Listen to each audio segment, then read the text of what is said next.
Welcome to Keeping BZ, where I am the Z, Zach, joined by the B, Brandon, and today we're playing something that has been driving me mad for 10 plus years. When I first discovered emulation, I was playing the most random Super Nintendo games, and one of them was the Twisted Tales of Spike McFang. I've only played like 5 to 10 minutes of this game when I was 17, 16, and for some reason, this game has never escaped my memory. So I'm doing a keeping busy of it so it could finally leave. Yeah, I guess you couldn't really forget that name very easily. It is a pretty good name. Yeah, I've never seen this before. I have no idea what the hell this game's gonna be. Yeah, like I said, I only have 5 to 10 minutes experience, and even then, that's 5 to 10 minutes experience from 15 years ago. So, right. Outside of the opening, which I used to play test my Bluetooth Super Nintendo controller, thank you for that, Brandon, by the way. Yes, absolutely. I don't know anything about this game. So, Brandon and I will figure out together. This opening cutscene is going to last a while, by the way. Okay. Learn the ways of the warrior.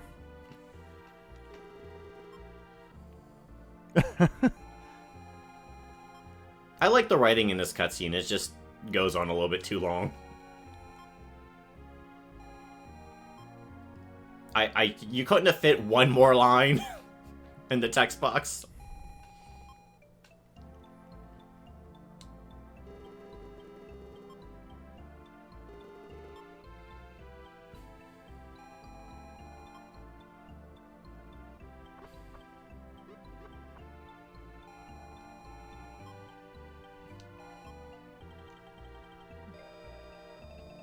It's like anime female protagonists from like the 80s or 90s where they all had like green hair. Makes me think of a Phantasy Star a bit too. I think the protagonist in that, the lady also had a long green hair. Phantasy Star is something I gotta check out at some point. I mean, the first couple are pretty archaic. I mean, most people when they talk about Phantasy Star, they talk about 4. That's the one that has like apparently the most production value, the best story, and I've always wanted to give that one a shot one day. I had a collection of Sega games, Sega Genesis ports for PC, and I had Phantasy Star 2 in that, and I enjoyed it, but I never got far at all in it.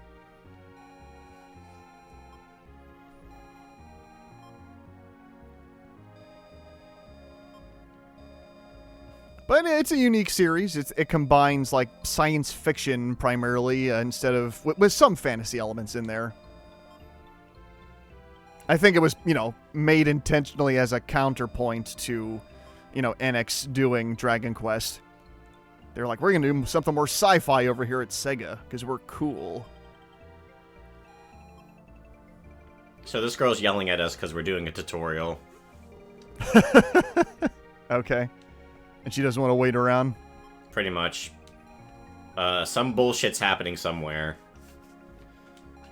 And we're... Yes. And we're here on Fighter Island to learn how to fight. Okay. Yeah, her mother's missing. That'll put a damper on your day. Yeah, that sucks. I mean, so Fighter Island, I mean, I wish the real world worked that way. I would be so happy if, we would just have different islands for different career choices, and that way it could just be a lot easier just to funnel people where they want to go.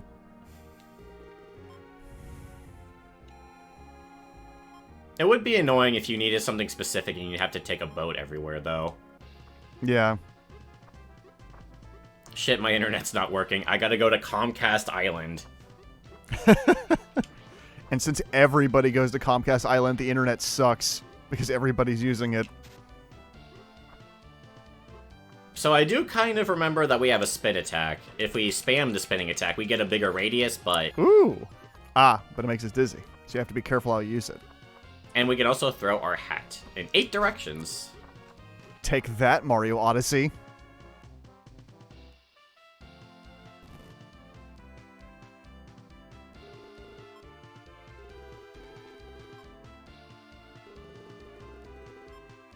I'm not going to attempt to pronounce that. Neither am I. Okay, Clarence is better.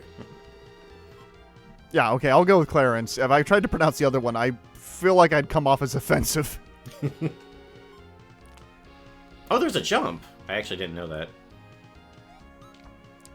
Oh, well, now you know, because you have to use it. Yep, we gotta jump over 15.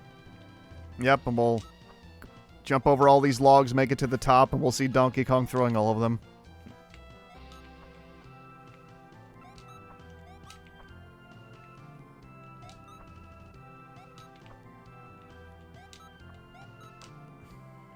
Music very pleasant as well. The title music reminded me of A Friend Like Me from the Super Nintendo Latin version for some reason. Oh, okay.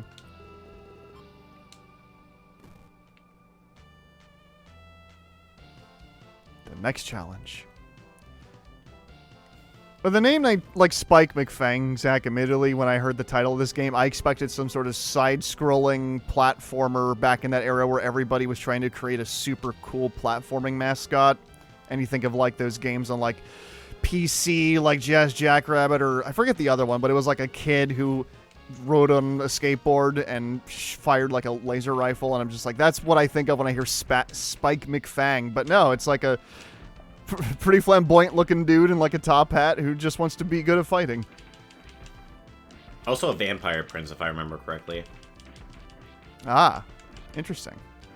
Don't worry, he drinks tomatoes, apparently. Oh, I didn't mean to do Well, that. good for him. Ow. Yeah, it does totally sound like a platformer mascot, but nope. More of a action RPG.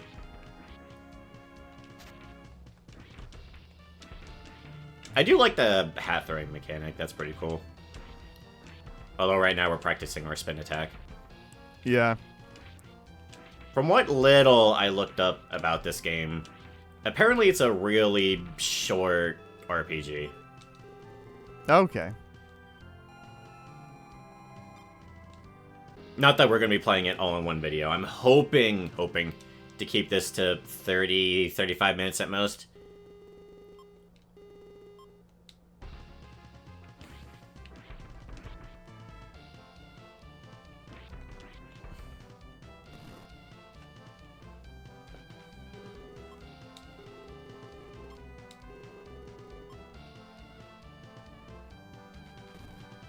All right.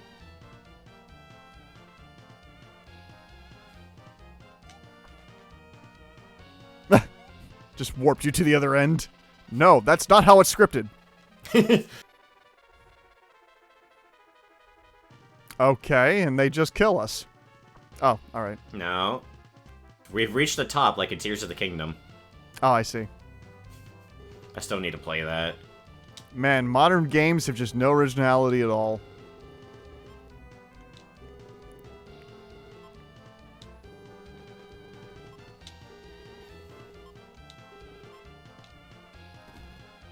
Ah, but Tears of the Kingdom didn't have balloon animals.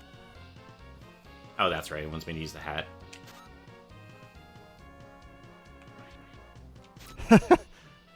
I like how the hat follows you as you move around, like it's trying to get, like the AI tracks you to get back to your head. I just wish, you know, it just went back to your head. I actually like that it doesn't go back immediately. You can kind of like, if you position yourself, you can kind of use it as like an orbiting attack. Or like a boomerang or something. Yeah, that's a cool idea. Whee! Oh, see, like that. Oh. Yeah, I don't even think I got to this part when I played it originally. None of this looks familiar. That was something I did a lot in my... when I first discovered emulation. I would just look at a game for 5 minutes and just move on to something different. I would do the same. I would try something, and then when my interest began to wane, I would just switch over to a different ROM.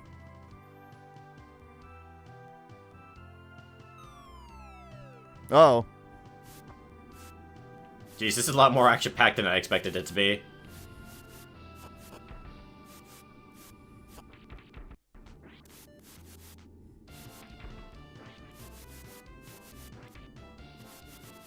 Oh, we can't throw our hat. Uh-oh. That's fine. Thankfully, the piranhas don't damage you as soon as they bite you.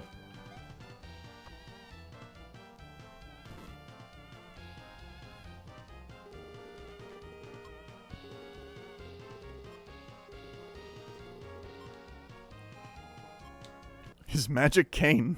Alright.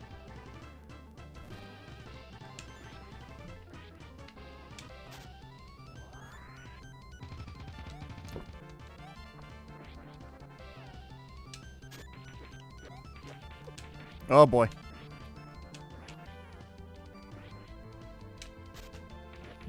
Okay, we gotta actually fight the cane itself.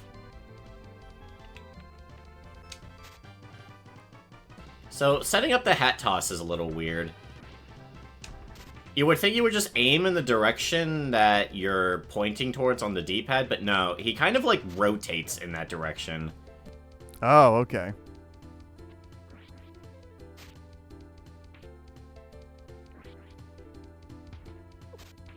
Oh, sometimes. When I hit directly down, he'll immediately face down, but if I hit left or right, he'll, like, rotate a little bit instead. Or never mind how it's working. Okay. He has multiple health bars. He is a Kingdom Hearts boss.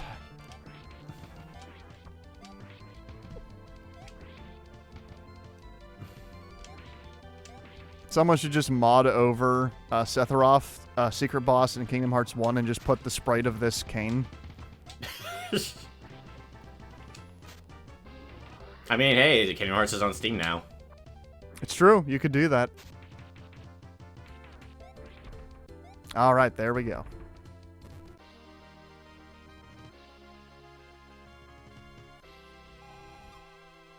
You did it. You defeated my cane. Next up, Satan. Welcome to Japanese games. It probably is Satan, or at the very least, something akin to Satan. Yeah. Or just God. There's cards in this game?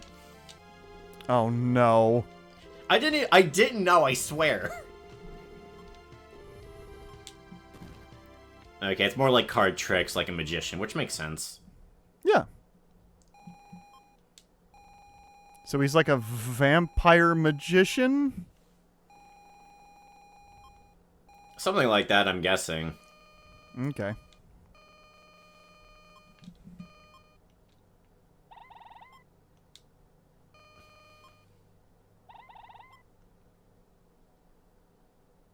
These are like our antagonists, maybe?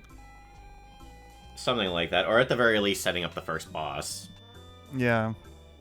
So we have to fight a baby. Or at least a toddler.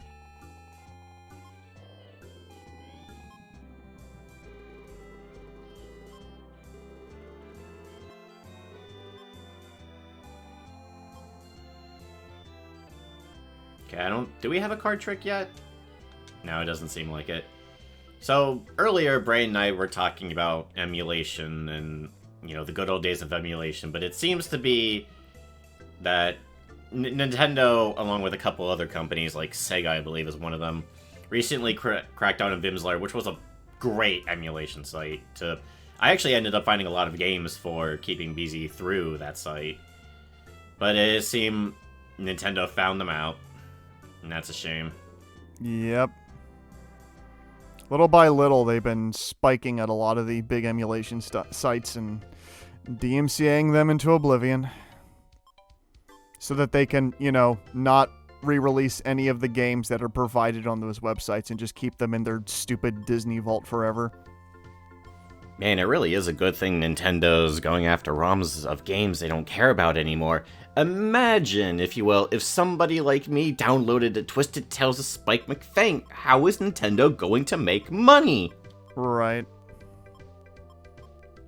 Spike McFang, I mean, that's what's why emulation is so important, right? I mean, yes, obviously to preserve the classics, but I mean, you wouldn't know what the hell this game is or that it even exists if emulation wasn't a thing. You wouldn't just go out looking for a cartridge of Spike McFang randomly on eBay. I'm sure they'd be super expensive on eBay, too.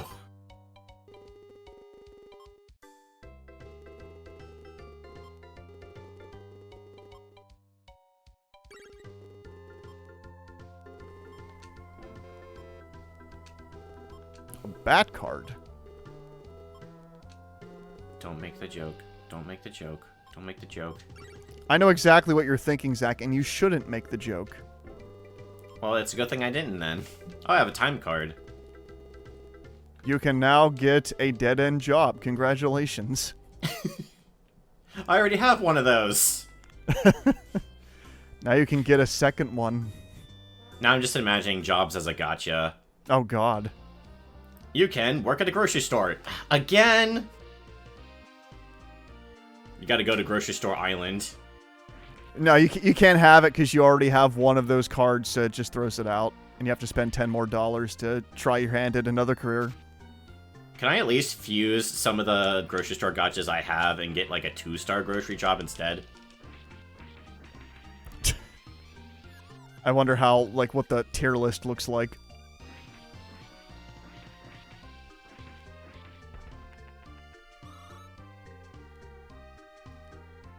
I just now realized Spike's swagger as he walks. He's got super exaggerated walking animation. Yeah, his feet are like somewhat ahead of his body, like especially the toe part of his shoe. He's always ready to spin. He's confident to become the best fighter and magician, I guess. Well, I mean, we have to save our parents. They are being attacked by a man with a ghoul army.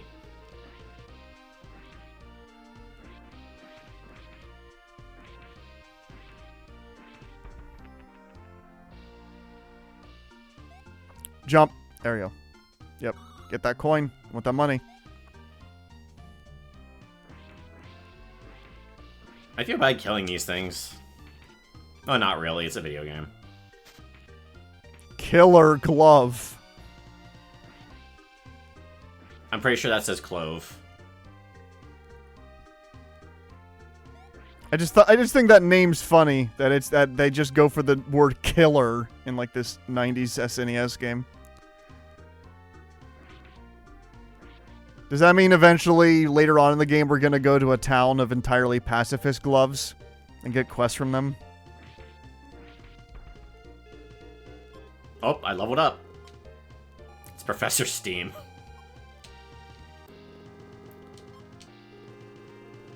You've achieved another level of experience. Also, the Steam Summer Sale's going on. No! Leave me alone, Steam. I have enough. Your wallet. We want it now. No.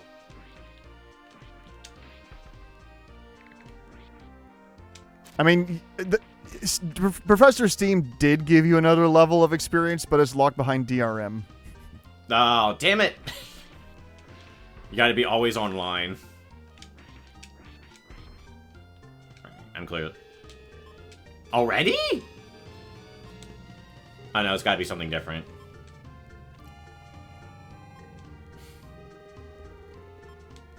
This game's ahead of its time. He has a cell phone. I know.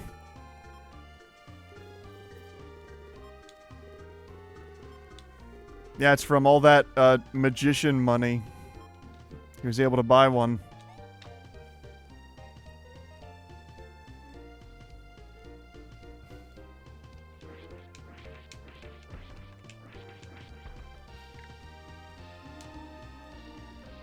Okay. Yeah, it's our pet.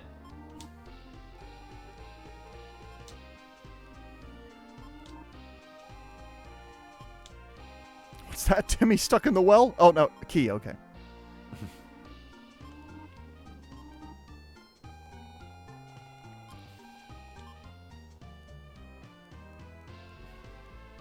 Alright. That happened. I like his walk. I like Spike's walk, too. Because that's not the walk of a guy whose parents just got kidnapped. That is a walk of a guy who's just having a good day. Yeah. No, has a lot of personality.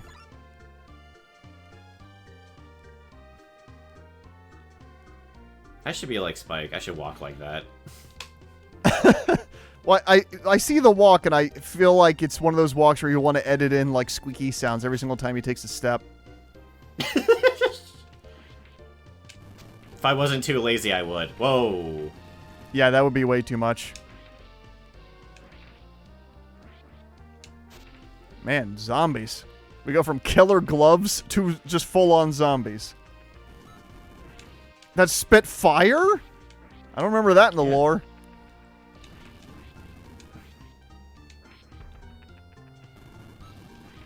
George Romero's Pyro of the Dead.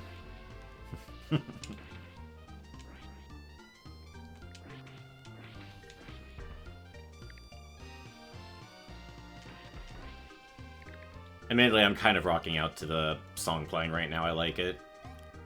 No, it's super pleasant. I also like the fight against the cane where the music got super energetic.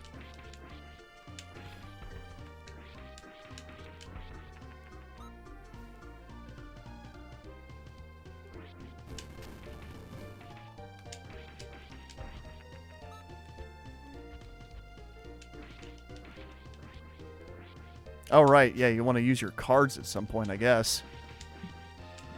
See, the thing is, I assume they're one-use items, so I don't want to use them yet. I assume this is a heal.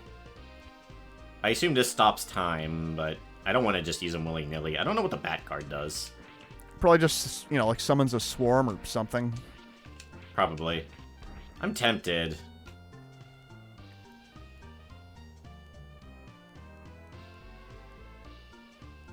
Up, back to killer gloves. Oh, and zombies. They're pulling out all the stops now. Oh. Oh my god. Oh god. Oh no. I was dizzy and on fire. It's a terrible combination. I was gonna say, yeah. Just burned alive.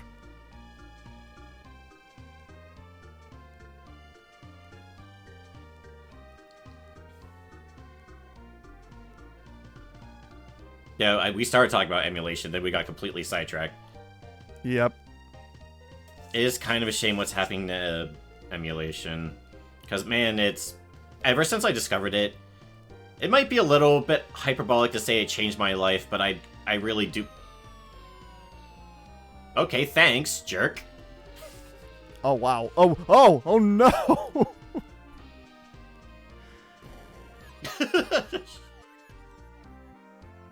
Oh. Well, there you go. Did it actually save? Because I hit B instead of A. I just want to make sure. Oh, okay, yeah, you have to hit A.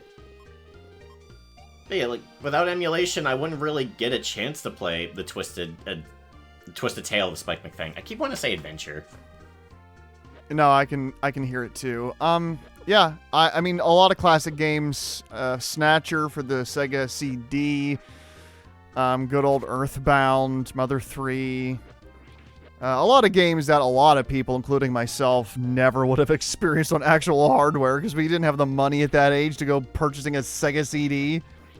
And I'm so happy that I did, you know, go through all that to do that because Snatcher's an awesome game. Just wonderful voice acting, lovely story, awesome music, just good atmosphere. And then, of course, you know, the personality of Earthbound and Mother 3 is unlike any other RPGs I've ever played, and they deserve, you know, more people to finally play them outside of, you know, bootlegs that you can buy in stores. More people should have access to them.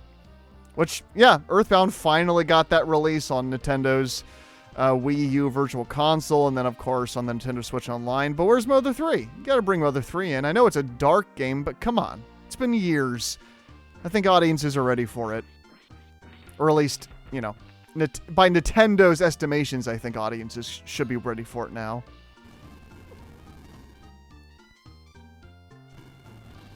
I would spend money on that immediately if they ever did it. Yep, you're right. Health item.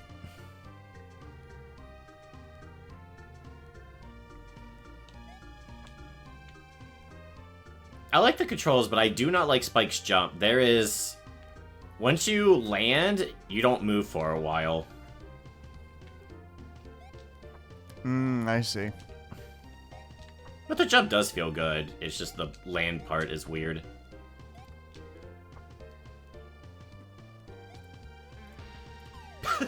Well, I guess what else did I expect? Yep. Hey! Is he going to save you, or what is he going to do? Oh, that is my pet. Oh, there he goes. Thanks, Sid. All right. And progression.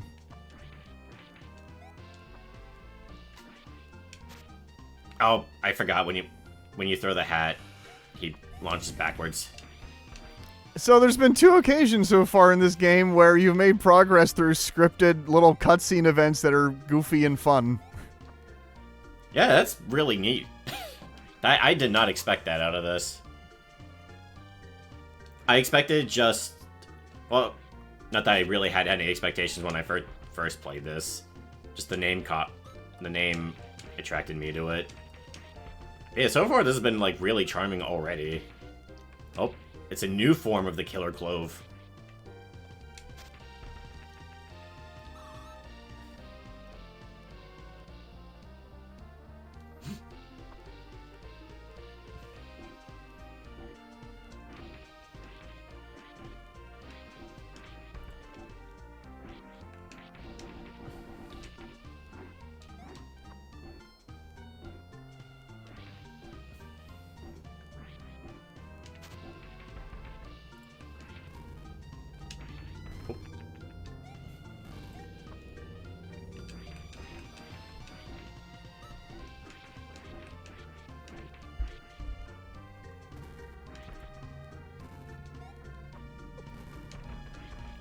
Ah, of course, he's not a knight. He's a metal muncher.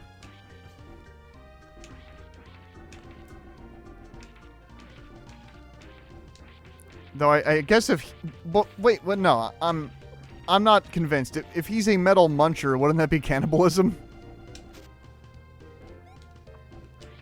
Well, he might just be a guy in a suit, and he just happens to munch metal, but how would he have an iron suit then? I suppose. Or maybe the metal part is just like, he is a muncher that wears metal. That's true. So if he kills me, he's gonna eat me. Oh, yep. Oh, yeah. Yep, there's a guy. Oh, you get 2 bits of coins out of that because you killed him. Not just a suit of armor. Oh my god. What the hell is that? This is a feline fighter. Feline fighter. Yes, okay. Gotta get in those cat girls.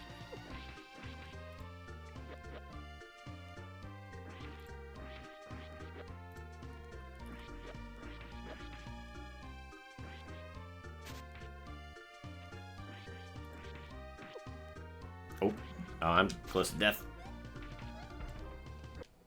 Oh.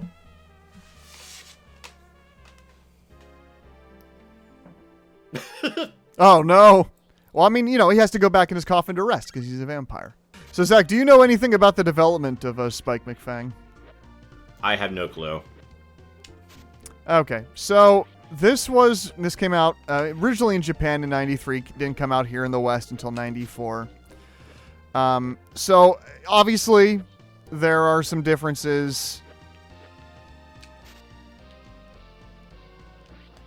It's that usual thing where the American version is made to be more challenging than the Japanese counterpart. The Japanese version was much more forgiving as it happens. Oh, I do remember reading that the enemies in this game have more health than in the Japanese version. And when you go to the shops in the game, in the Japanese version, it's like a pretty blonde lady. In the American version, they turn it into like a mummified creature. Because women are much too mature for a kid's game. She might have breasts, and I can't expose my kid to that. Yeah. And the developer of the Twisted Tales of Spike McFang is Red Company. Who, well, they're actually still around today. They help out with a lot of different games. They're not the main developer on anything, but they're like an assistant developer that helps a lot of other developers out. Zach, you'll be surprised to hear that they're also one of the developers on Fossil Fighters. Oh, that's a extremely random one.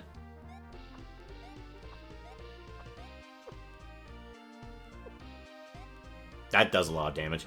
I apologize to all the Fossil Fighters fans. The only one I've played is Frontiers. I see. That's the one they're all disappointed by, and I can see why. So the main developer on Fighters Frontier, the one you played, was actually Spike Chunsoft, Danganronpa's developers. Though Red Entertainment did help out with some of the development, just not as much as the previous titles.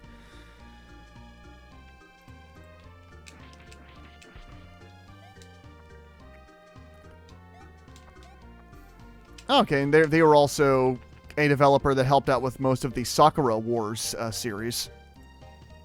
Not a main developer, but they were an assistant. Yeah, they're just like an assistant developer. They just kind of pop up on occasion.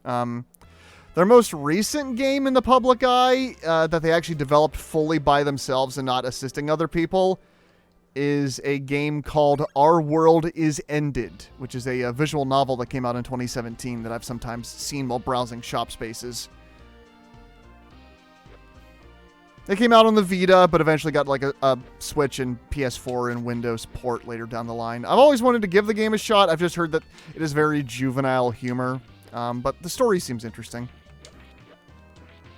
But it's like one of the only other games I'm seeing here that, you know, like Spike McFang, was a purely original property that they made. The only other one I can find is a weird Wii exclusive game called Minion Everyday Hero, which was their sole, like, original Wii IP that they worked on. So yeah, they're still around today. The developers of this game, they're still making stuff. They just, you know, they just assist things. They don't make wholly original stuff like this. And not really any action RPGs either.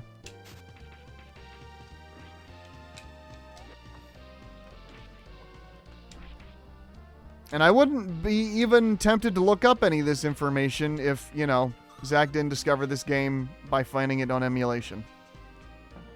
It's important. Gotta preserve game history.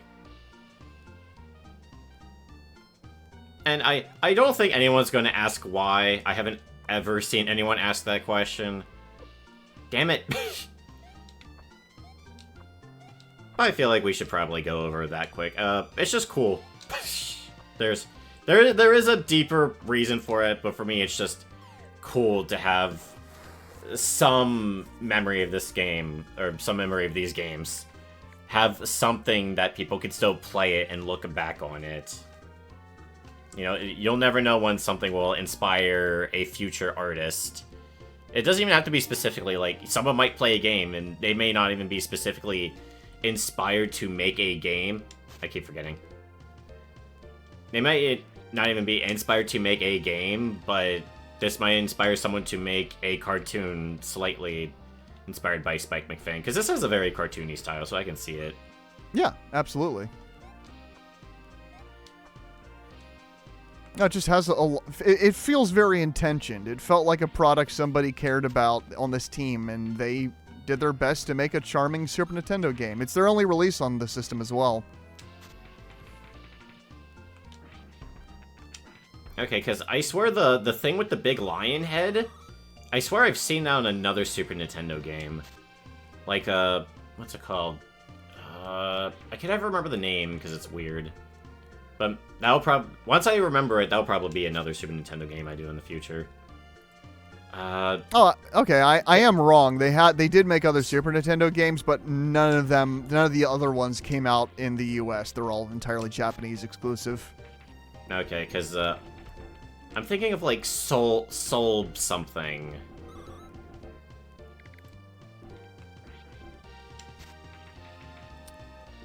Another Super Nintendo action RPG? Yeah, it's Soul... You might be thinking of Soul Blazer? Yeah, Soul Blazer.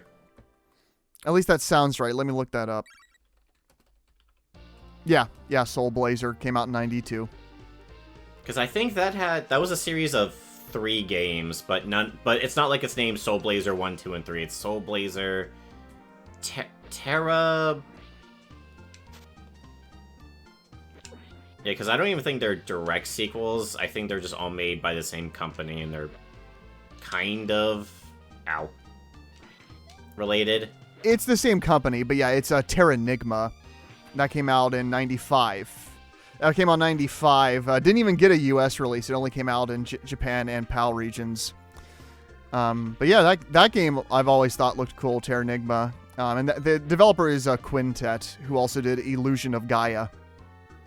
Yeah, that was the main one I was trying to think of. Yum yum, got tomatoes in my vampire tum, and we shall end it right there. Yeah, and I guess, Zach, if you had interest in playing this game again, it sounds like you would probably be better off playing the Japanese version or seeing if there's a translation for it, because apparently the difficulty is much more scaled down in the Japanese version, because, of course, the American version had to make everything super hard.